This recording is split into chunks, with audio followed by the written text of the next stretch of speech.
Shalom Bapak Ibu Saudara. Puji nama Tuhan, kita berkumpul lagi bersama-sama di ibadah kita pada hari ini. Mari kita satu dalam doa. Bapa, kami bersyukur atas penyertaan Tuhan sepanjang kehidupan kami, atas kebaikan-Mu dalam kehidupan kami Tuhan. Kami datang kepadamu Tuhan. Kami memuji dan memuliakan nama-Mu Tuhan. Kami berdoa buat ibadah kami Tuhan, berkati dari awal pertengahan hingga akhirnya Tuhan. Terima kasih Tuhan Yesus, di dalam nama Tuhan Yesus. Haleluya. Amin.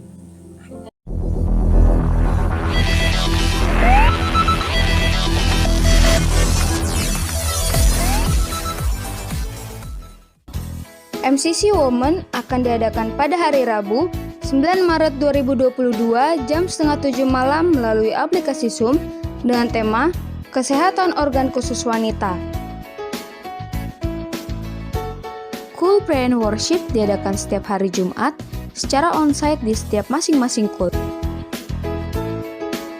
Youth MCC diadakan setiap hari Sabtu jam 7 malam secara onsite dan online melalui aplikasi Zoom. Untuk pelayanan pastoral, silakan menghubungi telepon dan WhatsApp. Untuk perpuluhan, misi, penginjilan, ucapan syukur, diakonia, dan lain-lain dapat ditransfer melalui rekening BCA berikut ini. Ibadah hari ini akan dilayani oleh Pendeta Evert Wenas. Gembala dan seluruh jemaat GBMCC mengucapkan terima kasih atas pelayanannya. Mari kita dengarkan Voice of Pentecost. Shalom semuanya, tahun 2022 adalah tahun paradigma yang baru. Secara umum, arti dari paradigma adalah sebuah cara orang memandang sesuatu. Paradigma yang dimiliki seseorang mempunyai peranan penting untuk menentukan bagaimana ia bersikap kepada kejadian yang dialami dan meresponi hal-hal yang terjadi dalam hidupnya. Saat kita mendengar mengenai paradigma yang baru, tentu kita berpikir, jika ada paradigma yang baru, pasti ada paradigma yang lama. Mari kita bandingkan keduanya. Perbedaan pertama adalah paradigma lama adalah hasil kejatuhan manusia di dalam dosa. Sedangkan paradigma baru ada proses manusia menerima karya salib Kristus di kayu salib. Perbedaan kedua, paradigma lama berasal dari dunia. Sedangkan paradigma baru berasal dari Bapa di sorga. Perbedaan yang ketiga, manusia yang memakai paradigma lama berpandangan semua untuk diri sendiri. Sedangkan orang percaya yang memakai paradigma yang baru mempunyai fokus untuk menyenangkan Tuhan. Perbedaan yang keempat, tujuan dari manusia yang memakai paradigma lama hanya semata-mata ingin dihormati dunia. Di sisi lain, orang percaya yang memakai pandangan yang baru mempunyai tujuan untuk membawa penghormatan hanya kepada Tuhan. Perbedaan yang terakhir, manusia yang memakai paradigma lama melakukan hal-hal baik hanya supaya tidak masuk neraka dan takut tidak diberkati. Di sisi lain, orang yang percaya yang memakai paradigma baru mempunyai motivasi untuk berbuat baik karena mereka sudah diselamatkan oleh Tuhan dan melakukannya dengan sukacita karena mereka mengasihi Tuhan.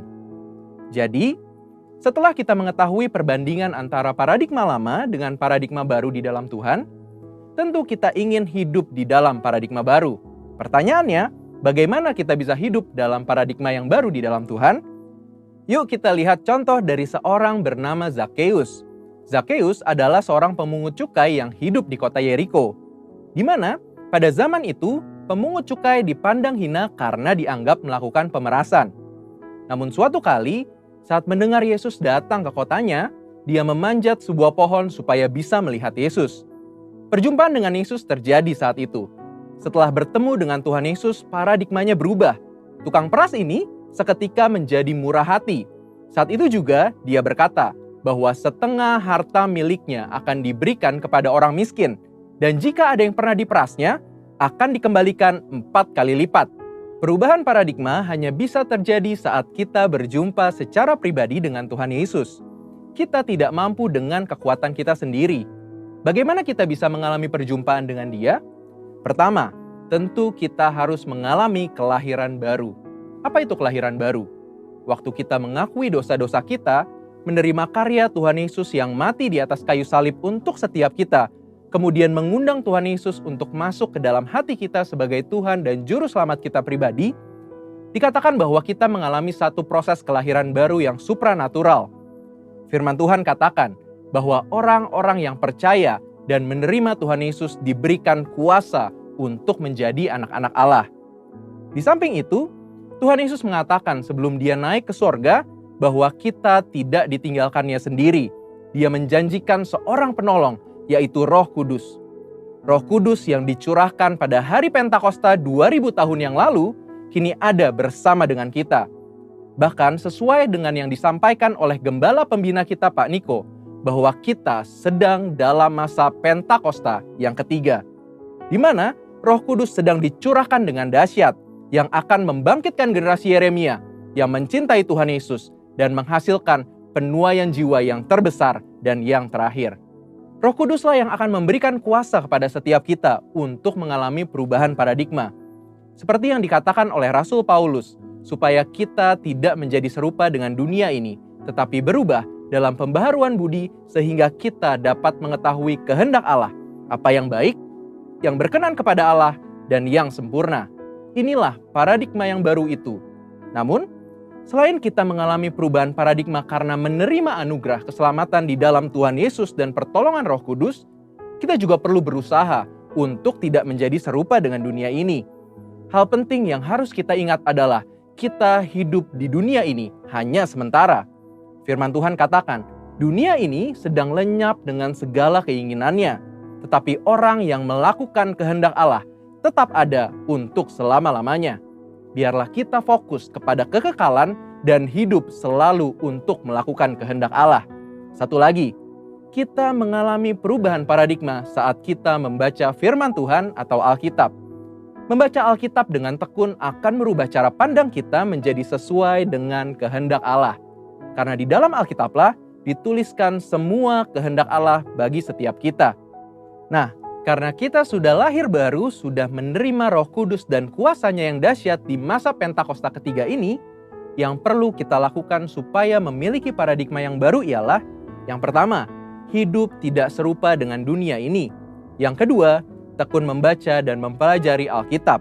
Dan yang ketiga, ikuti tuntunan Roh Kudus setiap hari. Mari kita hidup dalam paradigma yang baru dengan sukacita karena Tuhan Yesus sungguh mengasihi setiap kita. Untuk artikel lengkapnya dari tim teologi kami, silahkan klik link yang ada di atas atau scan QR Code yang tersedia. Tuhan Yesus memberkati.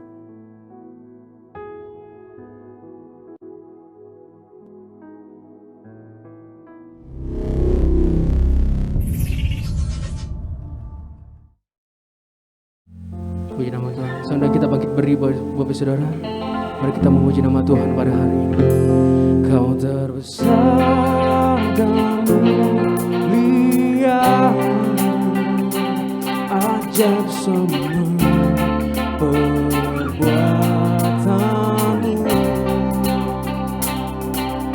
Kau terbesar dan mulia, biarlah semua memujimu. Mari sambil bertepuk tangan buat Tuhan kita, sebab Kau terbesar dan termulia.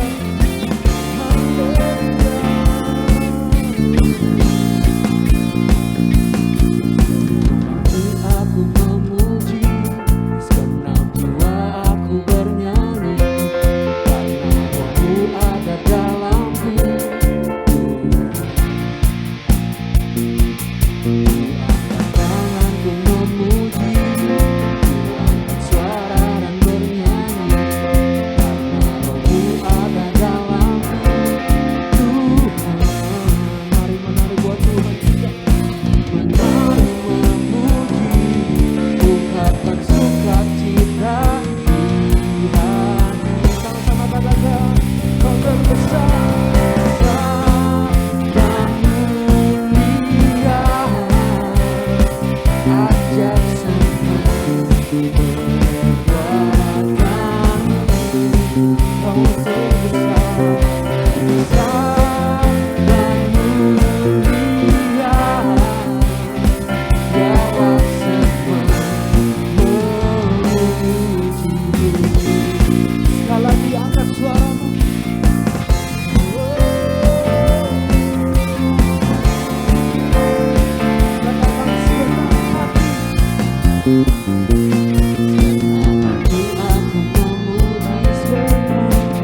Kau setia, Bapa, Kau mulia, tenanglah jiwaku, aman bersamamu.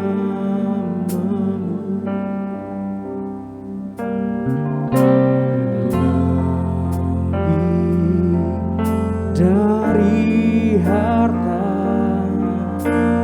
Kaulah segalanya, tenanglah jiwaku dalam hadiratmu.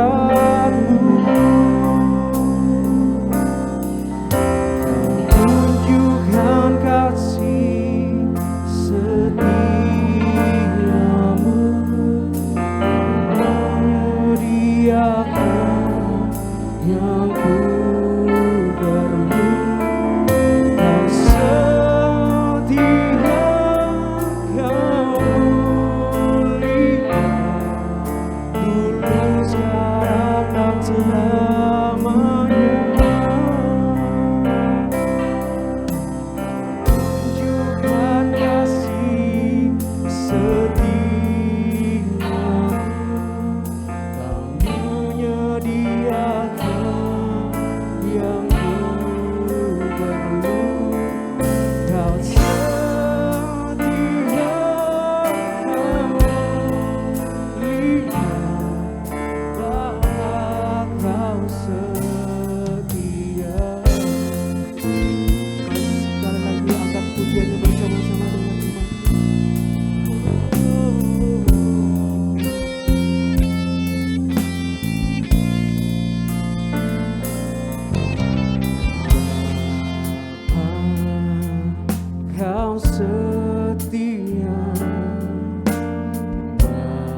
Mari siapkan hati kita untuk dengarkan pesan-pesan Tuhan.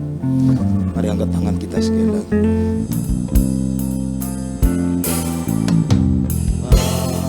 Bapa, Kau setia. Bapa, Kau mulia. Tenanglah jiwaku, aman bersamamu.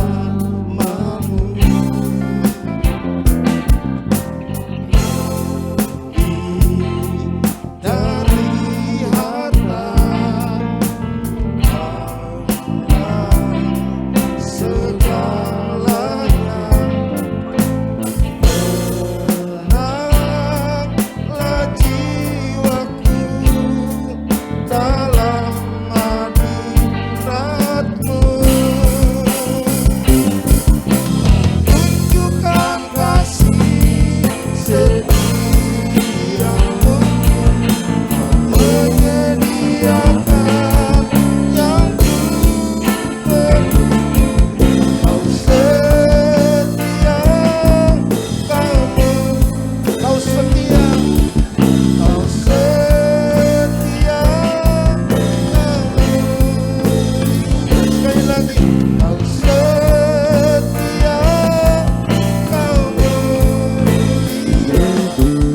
Bapa, Kau setia.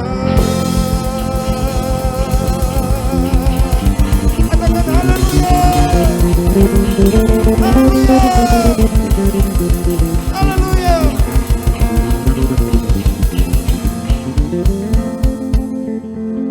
Karena kesetiaan-Mu kami ada pagi ini. Kami percaya, kami akui, kami dipelihara Engkau ya Aba. Kami dilindungi, kami dijagai. Bahkan Tuhan di masa-masa pandemi COVID sedang terjadi, Tuhan kami melihat kebesaran-Mu ya Aba. Karena itu biar hari ini Engkau ditinggikan, Engkau dimasyurkan, Engkau diagungkan di tengah kami. Tuhan berkati kami semua pagi ini ya Aba. Urapi ya Tuhan. Kami rindu mengalami Engkau lebih lagi. Bahkan Tuhan kami berdoa, biar ada hal-hal yang Tuhan buat kami menjadi lebih mengerti. Kami melihat iluminasi pencerahan itu. Untuk hal-hal yang Tuhan sedang bicara buat kami menjadi jelas lagi. Karena itu urapi hamba-Mu ya Aba. Bapak Pendeta Evert, Tuhan pakai ya Aba, pakai ya Aba, pakai ya Tuhan. Dalam nama Tuhan Yesus. Haleluya, haleluya. Mari yang siap dengarkan pesan-pesan Tuhan sama-sama katakan amin. Berikan tepuk tangan yang paling meriah buat Tuhan Yesus. Saya persilakan Bapak Pendeta Evert. Shalom semuanya. Haleluya, senang bisa jumpa dan Bapak Ibu Saudara sekalian. Terima kasih Pak Pendeta Ishak untuk kesempatan yang boleh diberikan. Haleluya, kita selama 2 tahun terakhir ini mengalami situasi yang tidak mudah, mengalami situasi yang sulit. Tapi Bapak Ibu Saudara, saya percaya kita diciptakan lebih daripada pemenang. Walaupun situasi sulit, situasi tidak mudah, tetapi kita bisa menjadi orang-orang yang hidup mengatasi segala kesulitan. Dan hari ini kita akan belajar bersama-sama tentang satu sosok pribadi yang mengalami kesulitan dalam kehidupan, tapi dia bisa mengalami banyak kemenangan demi kemenangan dalam hidupnya. Dan saya percaya bahwa dari apa yang kita pelajari, kita bisa praktekkan dalam kehidupan kita. Nah Bapak Ibu Saudara, saya percaya Anda sudah tidak asing lagi dengan sosok yang bernama Yusuf di dalam firman Tuhan ya. Ada banyak Yusuf di Indonesia, tapi kita bicara Yusuf di kitab Kejadian ya. Kita akan baca kitab Kejadian pasal yang ke-39 nanti, tetapi kita lihat terlebih dahulu, kita akan baca banyak ayat dari kitab Kejadian pasal 37 juga. Saudara, ya di sini firman Tuhan berkata di dalam ayat yang ketiga, Israel lebih mengasihi Yusuf dari semua anaknya yang lain, sebab Yusuf itulah anaknya yang lahir pada masa tuanya, dan ia menyuruh membuat jubah yang maha indah bagi dia. Setelah dilihat oleh saudara-saudaranya bahwa ayahnya lebih mengasihi Yusuf dari semua saudaranya, maka bencilah mereka itu kepadanya dan tidak mau menyapanya dengan ramah. Ya, Bapak Ibu Saudara, kita semua tahu Yusuf punya visi daripada Tuhan. Ada satu panggilan khusus yang Tuhan berikan kepada dia. Dia mendapatkan mimpi daripada Tuhan, di mana satu saat dia akan menjadi seorang pemimpin. Nah, Bapak Ibu Saudara, saya percaya bahwa saat kita kenal Tuhan dalam hidup kita, masing-masing kita akan mendapatkan visi daripada Tuhan. Masing-masing kita akan diberitahu Tuhan tujuan hidup kita. Asal kita benar-benar mau mencari tahu daripada Tuhan tujuan hidup kita dan yang daripada Tuhan. Nah saudara, tetapi pada saat kita mengetahui tujuan hidup kita di dalam Tuhan, biasanya ada tantangan demi tantangan yang kita hadapi. Saudara, saya percaya Tuhan menciptakan kita lebih daripada pemenang. Dan sebagai seorang pemenang, saya percaya kita harus memiliki banyak latihan. Seorang binaragawan yang jadi juara, itu tidak jadi juara langsung jadi juara, tetapi dia harus menyimpan waktu berjam-jam di gym supaya dia bisa menjadi juara. Demikian juga kita yang lebih daripada pemenang, Tuhan melatih kita agar kita bisa mengatasi segala masalah kehidupan di dalam kehidupan kita. Dan di sini kita melihat bagaimana problem pertama yang Yusuf hadapi adalah keluarganya sendiri. Saudara, di sini dikatakan keluarganya sendiri membenci dia. Dan bukan cuma membenci tetapi menyapa dengan tidak ramah. Saudara, berapa banyak di antara Anda yang suka tinggal di rumah yang dimana orang yang tinggal di rumah Anda itu menyapa Anda dengan kenapa? Sibuk aja. Haleluya. Gak apa-apa, sekali-sekali supaya kasih bangun ya. Saudara, kira-kira seperti itu yang dihadapi oleh Yusuf setiap hari. Karena kebencian yang dihadapi, maka keluarganya ini, kakak-kakaknya memberikan kesulitan dalam kehidupan. Jadi kalau Anda di dalam hidup Anda ada yang bentak, ada yang marah, saudara, coba Anda bayangkan kisah hidup daripada Yusuf ya. Itu yang pertama, kesulitan yang Yusuf hadapi. Dan saudara, kemudian kita tahu kesulitan yang lain yang Yusuf hadapi. Kalau kita baca di sini mulai ayat yang ke-12 diceritakan bagaimana bapaknya ini suruh Yusuf untuk membawa makanan untuk saudara-saudaranya. Yusuf yang masih muda, yang masih remaja, masih polos, walaupun sudah diperlakukan tidak baik, dia tetap mengasihi akan saudara-saudaranya. Jadi Bapak Ibu Saudara, kita bisa belajar lagi dari Yusuf bagaimana dia punya kasih terhadap saudara-saudaranya. Dia tetap mencintai walaupun dia dibenci. Nah saudara, kalau kita baca di dalam kisah ini diceritakan bagaimana Yusuf itu disuruh untuk membawakan bekal. Dan dikatakan bahwa bekal yang dibawa saudara-saudaranya itu menggembalakan kambing domba di Sikem. Nah Bapak Ibu Saudara, cara orang dulu menggembalakan kambing domba itu berpindah-pindah. Mereka tidak hanya tinggal di satu tempat, tapi mereka pindah di mana rumput pada saat itu sedang hijau. Dan saya pelajari firman Tuhan, jarak antara Yusuf tinggal sampai ke Sikem itu kira-kira 20 kilometer. Sama seperti kalau Anda pergi ke airport Maros lah, kira-kira segitu jaraknya. Berapa di sini yang pernah jalan kaki ke airport Maros? Haleluya. Saya yakin nggak ada. Tapi saudara, karena kasihnya, Yusuf pergi membawa bekal tersebut. Dan kalau kita baca waktu dia nyampe ke Sikem, di situ diceritakan bahwa rupanya saudara-saudaranya itu nggak ada di sana. Kemudian diceritakan di sini ayat 15, ketika Yusuf berjalan ke sana kemari di padang, bertemulah ia dengan seorang laki-laki yang bertanya kepadanya, apakah yang kau cari? Ayat 16 dikatakan apa? Sautnya. Jadi Yusuf nyari di lembah Sikem ya. Ya zaman dahulu nggak banyak ruko seperti sekarang, jadi masih lembah kira-kira ya. Jadi dia lihat kok nggak ada nih yang bawa kambing domba. Dia cari kok nggak ada ya, maksudnya saudara-saudara saya. Jadi kemudian dia ketemu dengan seorang laki-laki. Dan kemudian ayat 16 di situ dikatakan apa? Sautnya. Saudara, orang kalau nyaut itu tidak halo ya. Itu artinya aku mencari. Jadi mungkin orang yang ketemu dengan dia pun jaraknya jauh. Orang itu mungkin nanya, kamu cari apa sih? Udah kesana kemari.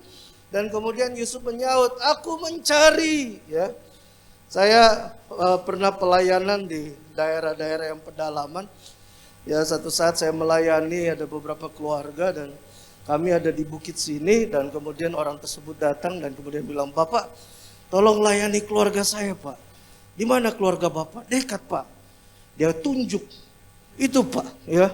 Ini di bukit sini, dia tunjuk rumah di bukit sini. Itu kelihatan rumah saya Pak. Saya bilang, Pak bulan juga kelihatan Pak. Walaupun kelihatan dekat tapi kita harus turun dan naik kembali. Jadi saudara, Yusuf kemudian waktu mengatakan aku mencari saudara-saudaraku, dan kemudian orang itu berkata mereka udah gak ada di sini, mereka pergi ke Dotan. Dan jarak antara Sikem dan Dotan itu sekitar belasan kilometer kembali, dan Yusuf tetap pergi mencari saudara-saudaranya. Walaupun dibenci oleh saudara-saudaranya, sebenarnya Yusuf punya alasan untuk udah deh ngapain lagi mau bawa makanan untuk saudara-saudara saya. Tapi karena kasihnya dia tetap pergi. Saudara yang dikasih oleh Tuhan, saya percaya kita sebagai anak-anak Tuhan diciptakan untuk terus mempunyai kasih. Ada amin semuanya? Haleluya. Masih lanjut saudara. Nah tadi saya sudah katakan problem pertama Yusuf dibenci saudara-saudaranya. Dan kebencian saudara-saudaranya kalau kita lihat di sini, kita lanjut di dalam kitab Kejadian pasal 37. Kita menemukan bagaimana saudara bukan cuma benci, menyapa tidak ramah, tetapi kemudian kita tahu dia ditangkap dan kemudian dia dilempar ke dalam sumur. Kira-kira kedalaman sumur tersebut berdasarkan penelitian sekitar 4 meter. Ada yang pernah jatuh sekitar 4 meter di sini. Ya saudara, dia dilempar ke sumur dan kita tahu kesulitan kedua yang dialami oleh Yusuf adalah dia dijual sebagai seorang budak ke tanah Mesir. Saudara, inilah kedua kesulitan yang dialami oleh Yusuf. Dan kita akan pelajari kesulitan-kesulitan yang lain. Tapi saudara, ada beberapa hal yang kita mau pelajari bersama-sama di sini. Terlepas daripada semua kesulitan yang ada, Yusuf bisa menjadi lebih daripada pemenang. Dan setiap daripada kita selama 2 tahun terakhir, mungkin ada yang mengalami kesulitan secara ekonomi. Mungkin ada di antara Anda yang Anda ditinggalkan oleh orang yang Anda kasihi karena penyakit yang terjadi. Mungkin ada kesulitan-kesulitan yang lain yang kita alami. Tetapi saudara, sekali lagi saya mau katakan, Tuhan ciptakan kita lebih daripada pemenang. Tuhan mau supaya kita tidak menyerah dengan situasi dan kondisi. Nah, kita akan belajar bagaimana Yusuf bisa mengatasi akan kondisi yang terjadi. Kalau kita baca di dalam ayat yang kedua, apa yang membuat Yusuf itu bisa menang atas segala masalah yang dia hadapi. Kejadian 39 ayat 2, situ firman Tuhan berkata, tetapi Tuhan menyertai Yusuf sehingga ia menjadi seorang yang selalu berhasil dalam pekerjaannya. Saudara, kalau Anda mau menjadi lebih daripada pemenang, hal pertama yang kita harus alami dalam hidup kita adalah penyertaan Tuhan. Katakan sama-sama saya, penyertaan Tuhan. Ya, katakan sekali lagi, penyertaan Tuhan. Kita harus mengalami penyertaan Tuhan di dalam kehidupan kita. Bapak Ibu Saudara, bagaimana kita tahu kita disertai oleh Tuhan? Bapak Ibu, saya yakin pada saat kita menjadi anak-anak Tuhan, kita ini seharusnya mempunyai hubungan dengan Tuhan. Kita seharusnya menjadi orang-orang yang punya waktu dengan Tuhan tiap hari dalam kehidupan kita. Kita tahu kita disertai Tuhan karena kita sudah menjadi anak-anak Allah. Itu yang kita harus tahu. Dan setelah kita menjadi anak-anak Allah, pastikan bahwa Anda punya hubungan dengan Tuhan. Ada amin semuanya. Pastikan Anda baca firman Tuhan. Pastikan Anda berdoa tiap hari. Dan saya yakin Bapak Gembala Anda sudah mengajari Anda untuk melakukan hal tersebut. Dan saya mau ingatkan kembali untuk Anda setia melakukannya. Mungkin Anda waktu doa rasanya biasa saja. Mungkin waktu Anda baca firman Tuhan rasanya kok tidak ada yang saya dapatkan. Saudara, Anda jangan disetir oleh perasaan Anda. Anda harus dipimpin oleh imanmu. Anda harus dipimpin oleh kebenaran firman Tuhan, bukan karena perasaan. Saudara, Anda juga yang takut dengan gelap, kadang-kadang masuk tempat gelap langsung perasaan ada setan, bukan? Tapi belum tentu setan ada di sana. Ya, bisa jadi setannya keburu lari karena Anda. Ya, dan saudara, oleh sebab itu hubungan kita dengan Tuhan itu harus berdasarkan iman kita kepada Tuhan. Dan saudara, memang ada kalanya kita merasa Tuhan begitu dekat, tetapi ada kalanya kok rasanya Tuhan ya biasa aja, nggak ada seperti yang saya rasa yang lalu-lalu saja. Saudara, tetapi kembali saya mau ingatkan bahwa Kita baca firman, kita berdoa, itu karena suatu kewajiban kita kepada Tuhan. Suatu keharusan kita kepada Tuhan. Sama seperti kita memberi kepada Tuhan. Kita memberi perpuluhan kepada Tuhan. Karena kita mementaati Tuhan, kita memberi. Karena kita memberi karena kita mencintai Tuhan. Bukan karena perasaan, tapi karena cinta kita kepada Tuhan. Ada amin semuanya? Nah saudara, karena penyertaan Tuhan itu yang membuat Yusuf bisa mengalami kemenangan di dalam kehidupannya. Dan di sini kalau kita baca ya, dikatakan bahwa Yusuf tinggal di rumah tuannya. Nah zaman dahulu saudara, zaman Yusuf hidup dan bahkan sampai abad tertentu, rumah antara budak dan rumah antara tuan itu berbeda. Budak itu biasanya tinggal di rumah budak. Hanya budak-budak tertentu yang bisa tinggal di rumah daripada tuannya. Karena Yusuf disertai Tuhan, Potifar melihat bahwa orang ini adalah orang yang berbeda. Dia orang yang punya hikmat. Dia orang yang bekerja keras. Dia orang yang mau taat. Sehingga Potifar merasa bahwa orang ini harus berada dekat dengan saya supaya apa yang saya kerjakan bisa berhasil. Saudara, saya yakin pada saat kita disertai Tuhan, Tuhan akan memberikan Anda hikmat. Tuhan akan memberikan Anda akal budi. Tuhan akan memberikan Anda kemampuan untuk mengatasi segala situasi yang terjadi. Saudara, saya mau katakan, ada kalanya Tuhan memberikan jawaban tidak sama dengan cara kita berpikir. Ada orang-orang ya, nggak salah sih ya saudara, kalau kita misalnya membuka sebuah usaha gitu ya. Dan kemudian kita mulai usaha tersebut dan kita minta hamba Tuhan untuk doakan usaha tersebut. Nggak salah. Tapi saudara, ada kalanya tidak semua usaha itu akan berjalan dengan baik. Kadang-kadang sebagai hamba Tuhan ada perasaan tertuduh juga. Kalau misalnya diminta didoakan sesuatu untuk tempat usaha minta didoakan atau diminta doakan kalau lagi ada sesuatu, terus kemudian usaha yang didoakan gak berjalan sebagaimana mestinya. Kadang-kadang merasa, waduh doa saya kurang manjur nih. Dan kadang-kadang ada orang Kristen juga begitu, wah pendeta ini kurang manjur kalau doakan ini. Tapi sesungguhnya saudara, berkat itu datang daripada Tuhan. Dan kadang ya, bukan berarti Tuhan tidak buka jalan untuk usaha tersebut. Tapi Tuhan berikan Anda hikmat supaya Anda melakukan hal yang lain pada saat tertentu mungkin di dalam kehidupan Anda. Dan saudara, sebagai orang yang lebih daripada pemenang yang mendapatkan penyertaan Tuhan, saya meyakini bahwa Tuhan memberikan hikmat. Tapi ada orang-orang tertentu di dalam hidup mereka yang doa puasa, terobosan. Saudara, nggak ada yang salah dengan doa puasa dan terobosan. Tetapi saudara, kalau kita berdoa, itu artinya kita berbicara sama Tuhan. Anda setuju dengan saya? Dan kalau kita berbicara dengan Tuhan, kita ngomong sama Tuhan, izinkan Tuhan juga ngomong sama Anda. Karena ada orang Kristen yang ngomong ngotot sama Tuhan. Tuhan mau bicara, udah amin. Selesai, Tuhan pokoknya jawab doa saya. Padahal ya Tuhan mau kasih tahu, lakukanlah yang lain. Saudara, pada masa COVID banyak usaha yang menurun. Ada pekerjaan yang lesu. Saudara, mungkin itu saatnya untuk Anda tanya sama Tuhan, Tuhan apa nih yang Tuhan mau dalam hidup saya? Mungkin Anda disuruh Tuhan untuk melakukan hal yang lain. Untuk melayani orang yang susah. Untuk buka pekerjaan yang lain, untuk buka usaha yang lain. Tetapi yang terpenting adalah minta hikmat Tuhan. Orang yang disertai Tuhan, dia akan punya hikmat. Dia tahu apa yang dia harus lakukan pada saat-saat tertentu. Di dalam firman Tuhan disebutkan ada suatu suku yang namanya Isakar.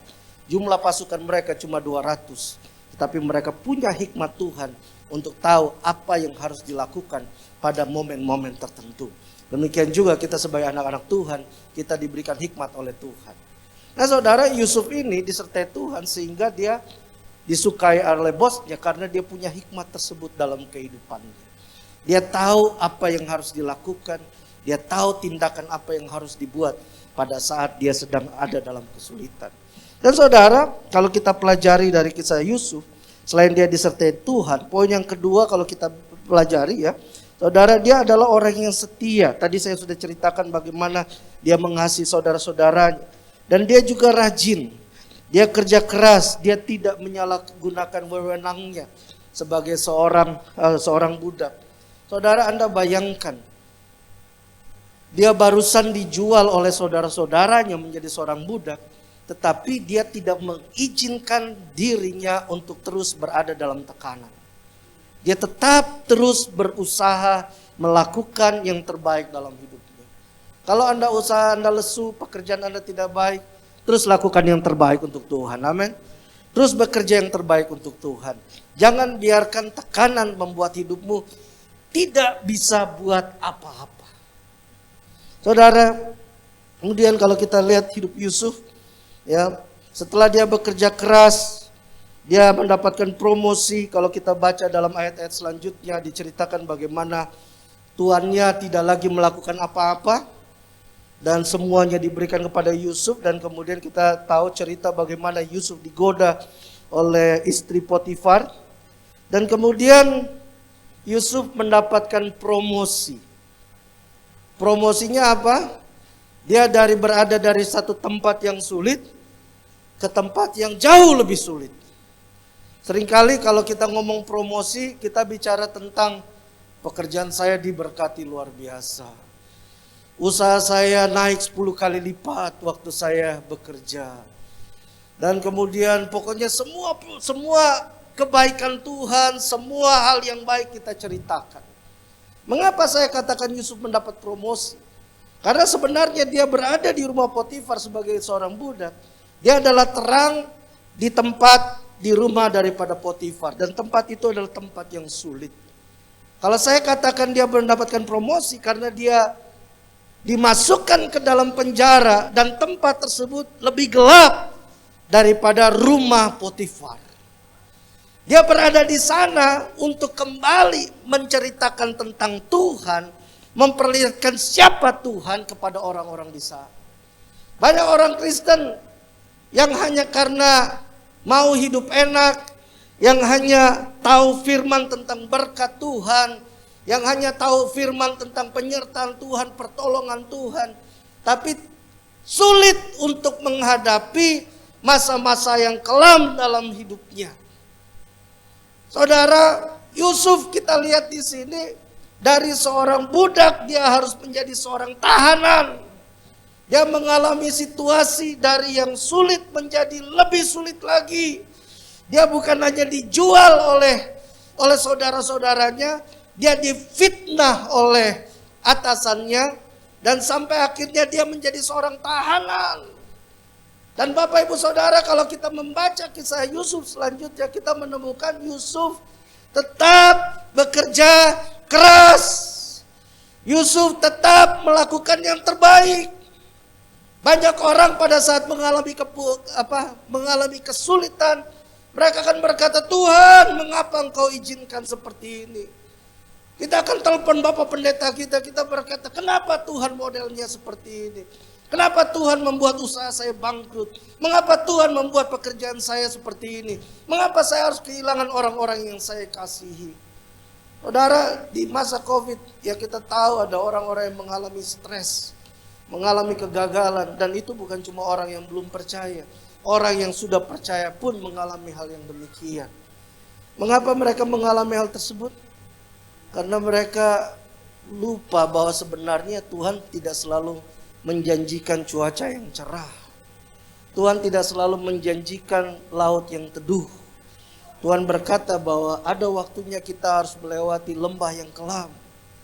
Dan saudara, ini yang dialami oleh Yusuf.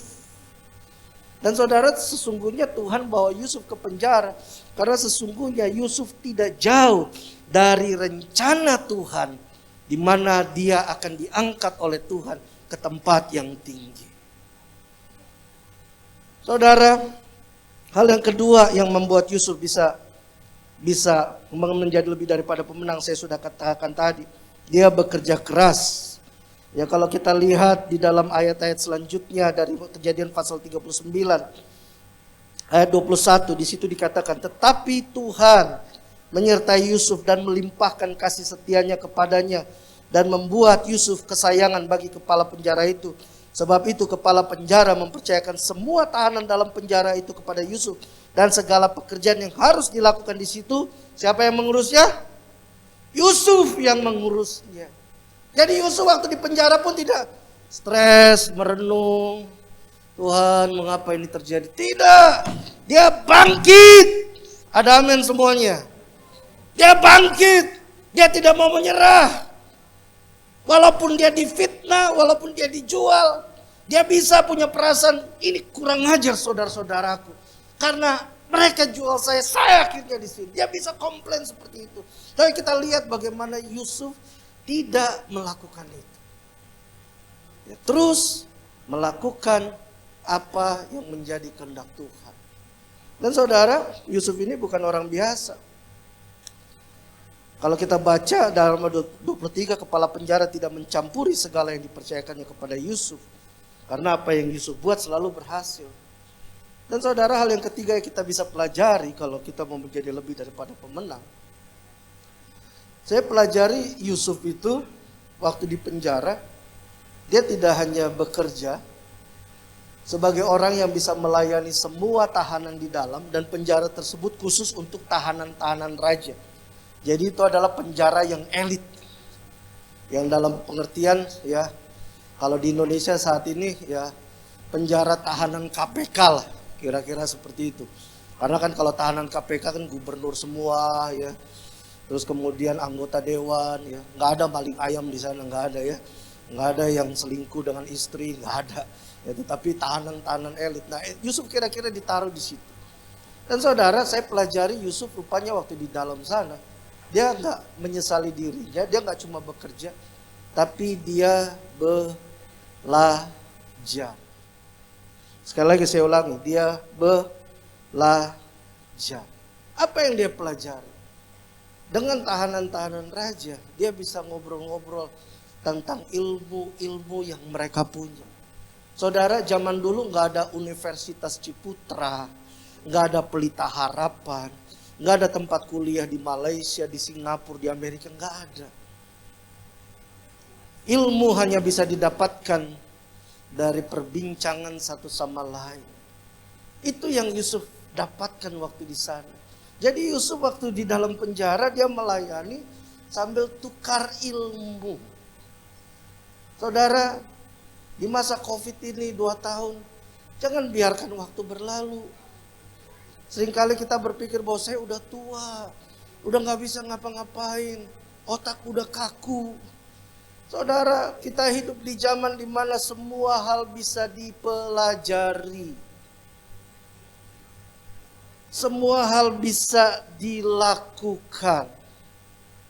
Saya percaya kalau Tuhan izinkan 2 tahun ini, itu ada waktu yang Tuhan berikan supaya ada sesuatu yang Anda dapatkan. Jangan biarkan dirimu terkungkung sehingga Anda tidak bisa buat apa-apa. Saudara, Anda bisa lihat di YouTube, Anda bisa macam-macam deh. Banyak hal yang Anda bisa lakukan. Beberapa tahun yang lalu saya bertemu dengan seorang ahli pendidikan. Dia katakan, saat ini dunia kita akan berbeda dalam 10-15 tahun ke depan. Dia katakan perusahaan-perusahaan besar seperti Apple dan Google dan lain-lain, mereka sudah menyiapkan suatu sistem pendidikan di mana setiap orang punya kesempatan yang sama untuk belajar. Sehingga dalam 10-15 tahun ke depan dia katakan, untuk mendapatkan pekerjaan yang baik tidak perlu lagi ijazah. Karena dengan Anda belajar di website, di media sosial, dia katakan, dengan Anda belajar dan Anda mau mengikuti suatu tes, nanti dunia teknologi tersebut bisa memberikan Anda sebuah tes yang dimana ditahu Anda benar-benar yang ambil tes tersebut, Anda tidak nyontek, dan kemudian dari hasil tes tersebut akan direkam di dalam cloud mereka, sehingga bila ada satu company seperti Amazon dan company-company besar yang mencari orang-orang yang mampu untuk melakukan pekerjaan-pekerjaan tersebut, mereka akan cari datanya dari sana. Saudara, ya hati-hati kalau ngomong dengan handphone Anda. Maksudnya bukan ngomong dengan handphone, waktu Anda ngomong dengan orang di handphone. Karena apa yang Anda ngomong itu terekam. Jadi Anda ngomong tentang jalan-jalan ke Turki, jalan-jalan ke Kalimantan, itu terekam. Tanpa sadar tiba-tiba waktu Anda buka medsos, loh kok ada promosi tentang jalan-jalan ke Turki, jalan-jalan ke sini. Semua terjadi. Saudara, itu yang akan menjadi dunia kita saat ini. Jadi tidak ada kesempatan untuk tidak belajar. Dan saudara, itu yang Yusuf lakukan. Jadi waktu Yusuf dipanggil menghadap kepada Firaun untuk mengartikan mimpinya, Yusuf sudah punya ilmunya. Dan ilmu itu dia dapatkan dari perbincangan dengan tahanan raja. Dan kemudian waktu dia menceritakan arti mimpi daripada Firaun, dengan hikmat yang datangnya daripada Tuhan, semua ilmu yang dia pelajari diracik di otaknya. Dan waktu Firaun tanya apa yang harus diperbuat, dia menceritakan ini yang bisa diperbuat. Sebagai umat yang lebih daripada pemenang, kita harus siap menghadapi segala situasi. Ada amin? Sebagai orang yang lebih daripada pemenang, kita harus jadi orang yang diperlengkapi.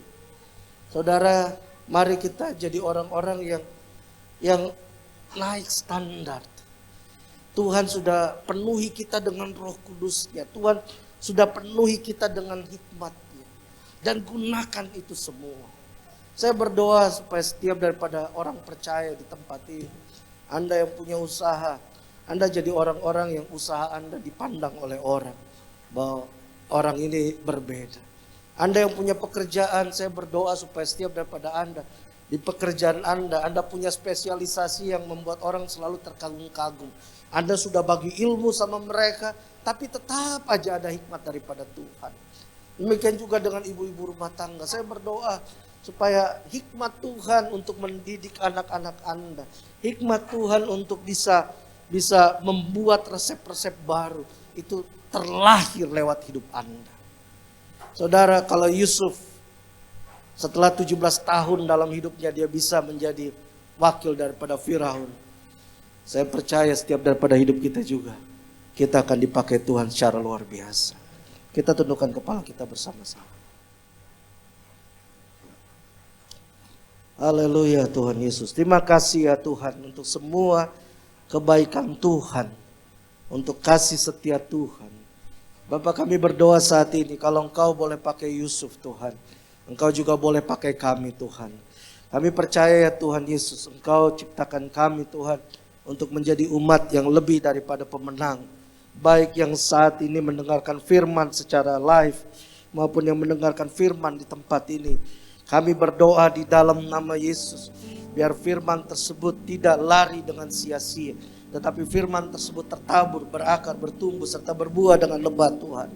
Tuhan Yesus, biar kami tidak menjadi umat Tuhan yang cuma lihat Yusuf pada saat dia sudah berhasil, tetapi ya Tuhan melihat Yusuf pada saat dia masih berada dalam situasi yang sulit. Pada saat dia berada di dalam situasi-situasi yang dia berada di lembah, kami juga pelajari bagaimana dia bisa menjadi umat Tuhan yang tetap efektif walaupun dia hadapi keadaan yang sulit. Dan juga Tuhan, kami bukan belajar hanya sekedar belajar, tapi kami juga belajar untuk jadi umat Tuhan yang terus efektif dalam setiap situasi apapun. Terima kasih ya Tuhan. Kami tidak mau jadi umat Tuhan yang hanya bisa komplain, yang hanya bisa ngomong sepertinya kok begini terus Tuhan. Tapi biarlah Tuhan kami menjadi umat Tuhan yang lebih daripada pemenang Tuhan. Kalaupun situasi berat kami tetap bisa tersenyum. Walaupun situasi tidak mudah kami tetap bisa tertawa. Dan kami tahu masa depan kami tetap indah dan cerah di dalam Engkau Tuhan. Terima kasih ya Bapa, terpujilah nama-Mu. Dan biarlah firman-Mu yang sudah disampaikan sekali lagi dapat berbuah dengan lebat. Terpujilah nama-Mu. Dalam nama Yesus kami telah berdoa dan mengucap syukur. Dan setiap umat Tuhan yang telah diberkati katakan sama-sama, amin.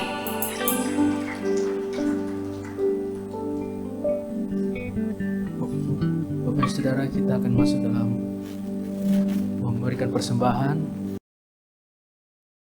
Orang yang duduk dalam lindungan yang maha tinggi dan bermalam dalam naungan yang maha kuasa akan berkata kepada Tuhan, tempat perlindunganku dan kubu pertahananku, Allahku yang kupercayai. Sungguh dialah yang akan melepaskan engkau dari jerat menangkap burung, dari penyakit sampar yang busuk.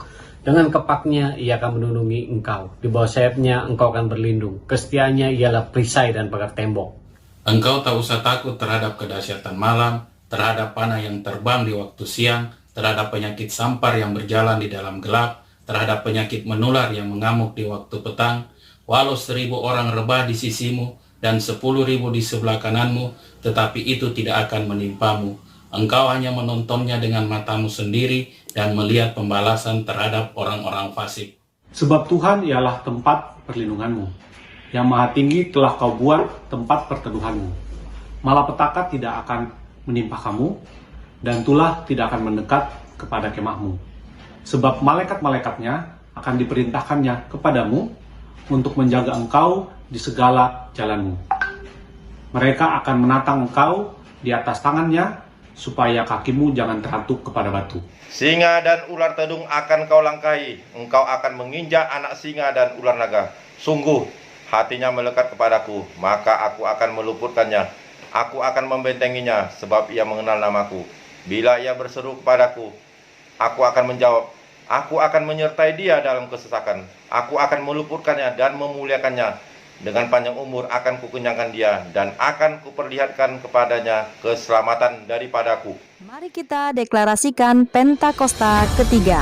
1. Pentakosta ketiga adalah pencurahan Roh Kudus yang dahsyat di zaman ini, melebihi yang terjadi di Azusa Street. 2. Pentakosta ketiga akan mengakibatkan penuaian jiwa yang terbesar dan yang terakhir sebelum Tuhan Yesus datang kembali. 3. Pentakosta ketiga akan membangkitkan generasi Yeremia, yaitu anak-anak muda yang dipenuhi Roh Kudus, cinta mati-matian kepada Tuhan Yesus, tidak kompromi terhadap dosa, dan akan bergerak untuk memenangkan jiwa. 4. Pentakosta ketiga lahir di Indonesia dan bergerak ke bangsa-bangsa. Gerakan ini dari timur ke barat dan akan kembali ke Yerusalem. 5. Pentakosta ketiga akan memberikan kuasa untuk menyelesaikan amanat agung, dan setelah itu Tuhan Yesus datang kembali. Oh Tuhan, Engkau Allah yang ajaib, Allah yang besar, Allah yang luar biasa dalam kehidupan kami. Terima kasih buat waktu yang ada Tuhan. Kami boleh memuji, menyembah Engkau Tuhan. Kami boleh mengeluh-elukan Engkau Tuhan. Terima kasih Bapa yang baik, waktu yang Kau berikan bagi kami. Terlebih lagi Tuhan, kami juga sudah diberkati lewat kebenaran firman-Mu Tuhan. Biar Engkau meteraikan firman-Mu, kami boleh menjadi pelaku-pelaku firman-Mu dalam sepanjang kehidupan kami. Di dalam nama Tuhan Yesus, yang Engkau dapat di dalam kelemahan tubuh, Engkau sembuhkan. Di dalam nama Tuhan Yesus, yang memiliki pergumulan hidup Tuhan, Engkau berikan jalan keluar buat umat-Mu di dalam nama Tuhan Yesus. Terima kasih Tuhan buat hamba-Mu, Bapak Pendeta Ever Tuhan, yang Kau sudah pakai ke tempat ini untuk memberkati kami. Engkau berkati hamba-Mu dengan luar biasa di dalam nama Tuhan Yesus. Engkau berkati rumah tangganya, Engkau memberkati pelayanannya Tuhan di dalam nama Tuhan Yesus. Terima kasih Bapak yang baik. Kami mau terus berdoa Tuhan buat Bapak-Bapak rohani kami. Bapak Pendeta Insinyur Niko Nur Hadi bersama dengan 4 wakilnya. Bapak Pendeta Budi Sastra Karayon kami. Bapak Pendeta Ishak Moses Gembala kami di tempat ini. Engkau urapi mereka Tuhan. Engkau berkati mereka Tuhan. Di dalam nama Tuhan Yesus. Pagar perlindungan-Mu ajaib bagi mereka, bagi keluarga mereka Tuhan. Di dalam nama Tuhan Yesus. Terima kasih Bapak yang baik. Kami juga berdoa buat bangsa negara kami Tuhan. Kami memberkati Indonesia. Engkau pulihkan Indonesia di dalam nama Tuhan Yesus. Keamanan, kedamaian, kesejahteraan menjadi bagian buat Indonesia di dalam nama Tuhan Yesus. Demikian dengan kota di mana kami ada Tuhan. Engkau berkati kota Makassar Tuhan. Biar Tuhan damai sejahtera ada di kota ini. Di dalam nama Tuhan Yesus. Penuaian jiwa terjadi di kota kami. Di dalam nama Tuhan Yesus. Terima kasih Bapak yang baik. Kami juga berdoa buat pemerintah kami Tuhan, buat pemimpin kami Tuhan, mulai dari pusat sampai ke daerah. Bapak Presiden, Wakil Presiden, para menteri, kepala-kepala daerah, Engkau berkati mereka. Berikan hikmat-Mu Tuhan, sehingga setiap keputusan yang mereka ambil sungguh-sungguh bersumber daripada-Mu. Dan itu mendatangkan kebaikan bagi bangsa ini, bagi kami yang ada di bangsa ini Tuhan. Di dalam nama Tuhan Yesus, terpuji nama-Mu Tuhan, kami siap untuk terima berkat-Mu. Mari angkat dua tanganmu, arahkan hati buat Tuhan dan terima berkat Tuhan. Tuhan menyertai engkau dan melindungi engkau Tuhan menyinari wajahnya dan beri engkau kasih karunia. Tuhan mengadahkan wajahnya kepadamu dan memberi engkau damai sejahtera. Diberkatilah hidupmu, keluarga, usaha, pekerjaan. Dibuat Tuhan berhasil. Engkau naik, engkau jadi kepala. Engkau menjadi orang yang berpengaruh dan jadi berkat bagi banyak orang. Dalam nama Tuhan Yesus Kristus. Mari semua yang menerima berkat Tuhan sama-sama katakan amin.